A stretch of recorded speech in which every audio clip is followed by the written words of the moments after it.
This is crazy. France গুন্ডাদের চেয়ে সম্মানকে প্রাধান্য দেয় এবং অগ্রহণযোগ্য শুল্ক সম্পূর্ণভাবে প্রত্যাখ্যান করে বলে মন্তব্য করেছেন ফরাসি প্রেসিডেন্ট ইমানুয়েল ম্যাক্রো। মঙ্গলবার সুইজারল্যান্ডের দাভোসে অনুষ্ঠিত বিশ্ব অর্থনৈতিক ফোরামের প্রশ্নোত্তর পর্বে ফরাসি প্রেসিডেন্ট ইমানুয়েল ম্যাক্রো বলেছেন, গ্রিনল্যান্ড নিয়ে মার্কিন প্রেসিডেন্ট ডোনাল্ড ট্রাম্পের পদক্ষেপ গুন্ডামি ছাড়া অন্য কিছুই নয়। তিনি জোর দিয়ে বলেন, গ্রিনল্যান্ড বিরোধের কারণে ইউরোপ যেন বিভ্রান্ত না হয়। The anti-coercion mechanism for the very first time vis-à-vis the US if they put additional tariffs. এ সময় ম্যাক্রো সতর্ক করে বলেন, বিশ্ব ধীরে ধীরে এমন এক পরিস্থিতির দিকে এগোচ্ছে যেখানে নিয়ম নেই, কার্যকর যৌথ শাসনও নেই, আর এর ফলে শুরু হচ্ছে ক্রমাগত ও নিষ্ঠুর প্রতিযোগিতা।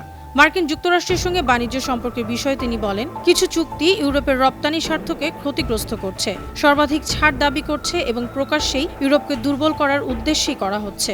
ম্যাক্রো সতর্ক করে বলেন, এছাড়া একের পর এক নতুন শুল্ক আরোপ করছেন মার্কিন প্রেসিডেন্ট, যা মৌলিকভাবে অগ্রহণযোগ্য, বিশেষ করে যখন এগুলো আঞ্চলিক সার্বভৌমত্বের উপর চাপ তৈরির হাতিয়ার হিসেবে ব্যবহার করা হয়।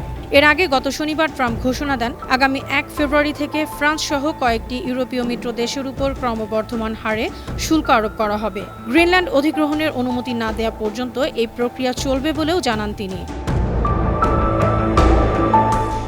বর্তমানে দাভোসে উপস্থিত আছেন মার্কিন প্রেসিডেন্ট ডোনাল্ড ট্রাম্পও, তবে তার সঙ্গে দেখা করার কোনো পরিকল্পনা নেই বলে জানিয়েছেন ম্যাক্রো।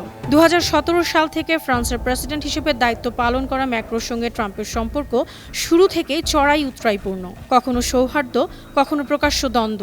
এ দুই নেতার সম্পর্ক আন্তর্জাতিক রাজনীতিতে বহুবার আলোচনার কেন্দ্রবিন্দু হয়েছে। ম্যাক্রোর ঘনিষ্ঠজনরা বলেছেন, গণতান্ত্রিক মূল্যবোধ ও আন্তর্জাতিক আইনের পক্ষে অবস্থান নেয়ার কারণেই তিনি বারবার ট্রাম্পের আক্রমণের লক্ষ্যবস্তু হচ্ছেন। অনন্যা চৈতি, আন্তর্জাতিক ডেস্ক, বানো টিভি।